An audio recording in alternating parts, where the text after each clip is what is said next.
Hello नमस्कार साथियों, आपका स्वागत है आपके अपने YouTube परिवार में। तो साथियों, अगर आप भी एसएससी जीडी एग्जाम के लिए तैयारी कर रहे होंगे तो आपके पास बिल्कुल भी समय नहीं बचा है, केवल आपके पास 48 दिन बाकी हैं। तो साथियों, आज इस क्लास में 2023 के एसएससी जीडी एग्जाम के लिए जीके जीएस के सवाल इस क्लास में करने वाले हैं। जी हाँ साथियों, आपका जो है 2023 में एसएससी जीडी एग्जाम हुआ था, 1 से लेकर 4 शिफ्ट में हुआ था। सारे सवाल इस क्लास के निचोड़ होने वाला है। तो साथियों, अपना एनालिसिस कीजिए, देखिए 2023 में कैसे एसएससी जीडी एग्जाम में जीके जीएस का सवाल पूछा गया था। तो चलिए दोस्तों, इसी के साथ अपना प्रश्न पहला देखते हैं। देखिए, प्रश्न पहला दिया है, भारत जोड़ो यात्रा 2022 का नेतृत्व किसने किया। तो साथियों, भारत जोड़ो यात्रा 2022 का नेतृत्व किसने किया था, तो आपके राहुल गांधी ने किया था। तो ऑप्शन बी बिल्कुल राइट ऑप्शन है। तो चलिए प्रश्न नंबर दूसरे बढ़ते हैं। प्रश्न दूसरा दिया है, निम्नलिखित में से किसका संबंध भारतीय शास्त्रीय नृत्य की एक शैली से है। तो साथियों, निम्नलिखित में से किसका संबंध भारतीय शास्त्रीय नृत्य की एक शैली से है, तो रानी करना। ऑप्शन बी रानी करना बिल्कुल राइट ऑप्शन है। तो प्रश्न नंबर तीसरे बढ़ते हैं। प्रश्न तीसरा दिया है, त्रिपुरा की खर्ची पूजा में कितने देवताओं की पूजा की जाती है। तो साथियों, त्रिपुरा की खर्ची पूजा में कितने देवताओं की पूजा की जाती है, तो 14 देवताओं की। ऑप्शन बी 14 बिल्कुल राइट ऑप्शन है। तो साथियों, ये क्लास अपने दोस्तों में जरूर शेयर कीजिए, लाइक और सब्सक्राइब ठोक कीजिए, क्योंकि आपके लिए हम एसएससी जीडी एग्जाम के लिए प्लस यूपी पुलिस कांस्टेबल के लिए तैयारी में लग गए हैं। तो आपको भी लगना होगा हमारे साथ, आपका एक भी सवाल नहीं छोड़ेंगे, ये मेरा गारंटी है साथियों। आपके पेपर में जाएंगे हूबहू ऐसा ही सवाल देखने को मिलेगा आपको हर एग्जाम में, जो भी आप एसएससी जीडी एग्जाम या यूपी पुलिस के एग्जाम देंगे। तो चलिए प्रश्न नंबर 4 देखते हैं। प्रश्न 4 दिया है, भारत के सबसे दक्षिणी सिरे का क्या नाम है। तो साथियों, भारत के सबसे दक्षिणी सिरे का क्या नाम है, तो आपके इंदिरा पॉइंट है। ऑप्शन बी बिल्कुल राइट ऑप्शन है। तो प्रश्न नंबर 5 देखते हैं। प्रश्न 5 दिया है, काला मंडलम कल्याणी कुट्टी अम्मा को में उनके कार्यों के लिए प्रसिद्धि और पहचान मिली। तो साथियों, कलामंडलम कल्याणी कुट्टी अम्मा को में उनके कार्यों के लिए प्रसिद्धि और पहचान मिली, तो मोहिनी अट्टम के लिए उनको क्या मिली थी, प्रसिद्धि और पहचान मिली थी। ऑप्शन बी बिल्कुल राइट ऑप्शन है। तो प्रश्न नंबर 6 देखते हैं। प्रश्न 6 दिया है, फील्ड हॉकी में एक टीम से कितने खिलाड़ी खेलते हैं। तो साथियों, फील्ड हॉकी में एक टीम से कितने खिलाड़ी खेलते हैं, तो 11 खिलाड़ी खेलते हैं। ऑप्शन बी बिल्कुल राइट ऑप्शन है। तो साथियों, एक सवाल आपके लिए होमवर्क हम देते हैं, क्रिकेट में कितने खिलाड़ी प्लेइंग करते हैं, मतलब खेलते हैं फील्ड में, ये आपको हमें कमेंट में जवाब देना है। तो चलिए प्रश्न नंबर 7 देखते हैं। प्रश्न 7 दिया, गुप्त शासक समुद्रगुप्त की प्रशंसा में लिखित प्रयाग प्रशस्ति या इलाहाबाद स्तंभ के रचयिता कौन थे। तो साथियों, गुप्त शासक समुद्रगुप्त की प्रशंसा में लिखित प्रयाग प्रशस्ति या इलाहाबाद स्तंभ के रचयिता कौन थे, तो विशाख दत्त थे। ऑप्शन डी विशाख दत्त बिल्कुल राइट ऑप्शन है। तो चलिए प्रश्न नंबर 8 देखते हैं। प्रश्न 8 दिया है, भारतीय संविधान के अंतर्गत उच्चतम न्यायालय निम्नलिखित में से कौन सा मूल अधिकारों के प्रवर्तन के लिए जारी कर सकता है। तो दोस्तों, भारतीय संविधान के अंतर्गत उच्चतम न्यायालय निम्नलिखित में से कौन सा मूल अधिकारों के प्रवर्तन के लिए जारी कर सकता है, तो रीट जारी करता सकता है। ऑप्शन सी रीट बिल्कुल राइट ऑप्शन है। तो प्रश्न नंबर 9 देखते हैं। भारत में श्वेत क्रांति को के नाम से भी जाना जाता है। तो साथियों, भारत में श्वेत क्रांति को और किस नाम से भी जाना जाता है, तो ऑपरेशन फ्लड के नाम से भी जाना जाता है। ऑप्शन भी बिल्कुल राइट ऑप्शन है। तो चलिए प्रश्न नंबर 10 देखते हैं। प्रश्न 10 दिया है, राज्य में संवैधानिक आपातकाल लगाने की अनुशंसा करने की शक्ति किसके पास है।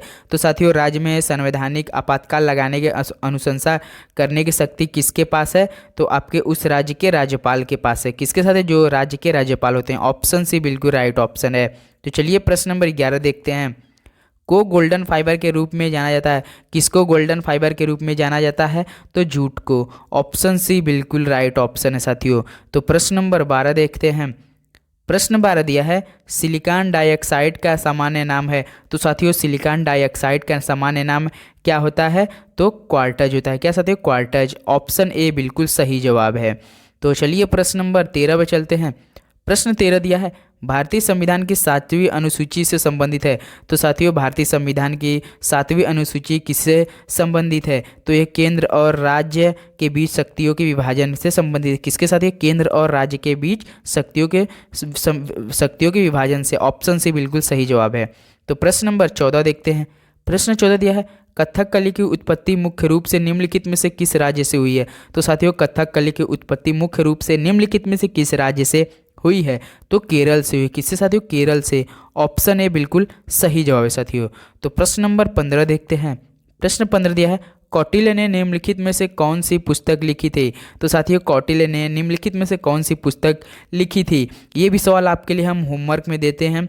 इसका जवाब आपके सामने है, ये ऑप्शन है और इसका जवाब आपको हमें कमेंट करना है साथियों। अगर आप एसएससी जीडी के एक्सपीरियंस होंगे तो जरूर इस सवाल का जवाब हमें कमेंट करेंगे।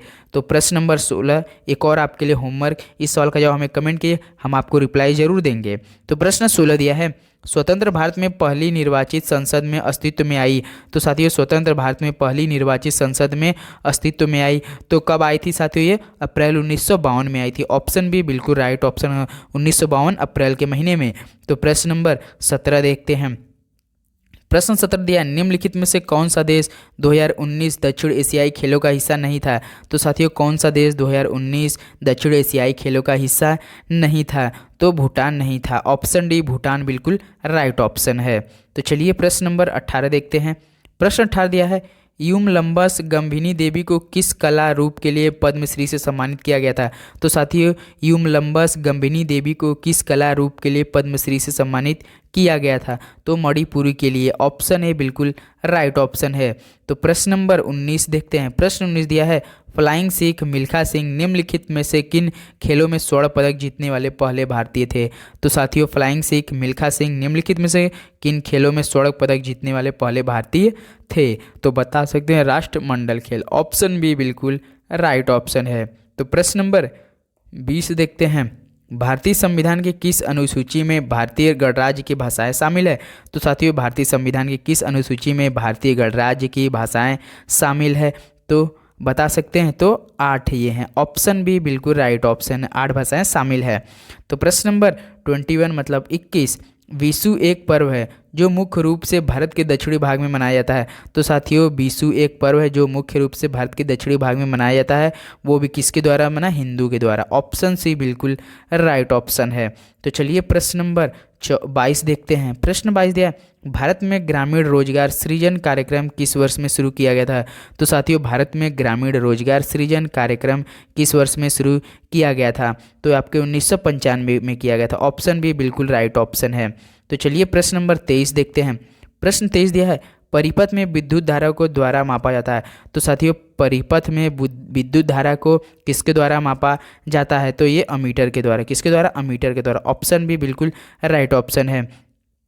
तो बता सकते हैं साथियों, एक सवाल आपके लिए होमवर्क लास्ट में देते हैं, भारत के 36वें राष्ट्रीय खेलों के लोगों में का चित्र है। तो साथियों भारत के 36वें राष्ट्रीय खेलों के लोगों में क्या किसका चित्र है? जो लोगो है उसका साथियों तो बता सकते हैं शेर है। Option C. ऐसे सवाल पूछे जाते हैं, लोगों में तो पूछ देता है उसमें कौन सा लोगो है, किसका चित्र है? तो याद रखिएगा इसमें शेर है। जो 36वें राष्ट्रीय खेल हुआ था उसका लोगो में क्या कैसा चित्र था? शेर का चित्र था। तो ऑप्शन सी बिल्कुल राइट है। तो 25 प्रश्न देखते हैं, भारत में हरित क्रांति की शुरुआत मुख्य रूप से में हुई थी। तो साथियों भारत में हरित क्रांति की शुरुआत मुख्य रूप से किस वर्ष में मतलब किस में हुई थी? तो ये आपके हुई थी 1960 में हुई थी। ऑप्शन सी बिल्कुल राइट ऑप्शन है साथियों। तो प्रश्न नंबर 26 देखते हैं। प्रश्न 26 दिया है, पंजाब का कौन सा लोक नृत्य मुख्यतः महिलाओं द्वारा किया जाने वाला नृत्य है? तो साथियों पंजाब का कौन सा लोक नृत्य मुख्यतः महिलाओं द्वारा किया जाने वाला नृत्य है? तो ये गिद्धा है। कौन साथियों? गिद्धा। ऑप्शन ए बिल्कुल गिद्धा बिल्कुल राइट ऑप्शन है। तो याद रखिए साथियों। तो प्रश्न नंबर 27 देखते हैं, माघी भारत के निम्नलिखित में से किस त्यौहार का एक अन्य नाम है? तो साथियों माघी भारत के निम्नलिखित में से किस त्यौहार का एक अन्य नाम है? तो बता सकते हैं मकर संक्रांति। ऑप्शन भी बिल्कुल राइट ऑप्शन है साथियों, मकर संक्रांति आने वाला है। तो प्रश्न नंबर 28 देखते हैं, लोकसभा के अध्यक्ष को कौन चुनता है? तो साथियों लोकसभा के अध्यक्ष को कौन चुनता है? तो ये लोकसभा के सभी सभी सदस्य जो थे वही चुनते हैं। जो लोकसभा के सभी सदस्य थे वही क्या चुनते हैं? लोकसभा के अध्यक्ष को चुनते हैं। ऑप्शन सी बिल्कुल राइट ऑप्शन है। तो चलिए प्रश्न नंबर 29 पे बढ़ते हैं। प्रश्न 29 दिया है, उद्धम सिंह ने किसकी हत्या की थी? तो साथियों उद्धम सिंह ने किसकी हत्या की थी? तो आप बता सकते हैं किसकी हत्या? माइकल ओ डायर की थी। किसके साथियों? माइकल ओ डायर का। ऑप्शन है बिल्कुल राइट ऑप्शन है। तो प्रश्न नंबर 30 देखते हैं। प्रश्न 30 दिया है, में भारतीय संसद ने नागरिकता संशोधन अधिनियम CAA कानून पारित किया। तो साथियों किस वर्ष में, किस महीने में भारतीय संसद ने नागरिकता संशोधन अधिनियम CAA कानून पारित किया था? तो ये किया था दिसंबर 2019 में। ऑप्शन सी बिल्कुल राइट ऑप्शन है। तो साथियों एक से आपके लिए लास्ट में होमवर्क होने वाला है। आप बता सकते हैं ओम किसका नियम होता है? ओम का नियम क्या होता है? आप हमें कमेंट में ज़रूर बताइएगा। जो ओम होता है वो उनका नियम क्या है? इस सवाल का जवाब हमें कमेंट कीजिए। एक सवाल, 3 जो आपको होमवर्क दिए इन तीनों का हम आपको जरूर कमेंट करना है। तो चलिए दोस्तों आज के लिए बस इतना है। ये आपके 2023 में जो आपका SSC GD एग्जाम का शिफ्ट 1 और 2 और 3 4 शिफ्टों में हुआ था वही हम सवाल करा रहे हैं, जो कि काफ़ी 55 शिफ्टों में हुआ था। ये तो एक शिफ्ट में एक दिन का पेपर का हम सवाल कराए हैं। तो चलिए मिलते हैं अगले वीडियो में, तब तक के लिए जो जय हिंद जय भारत।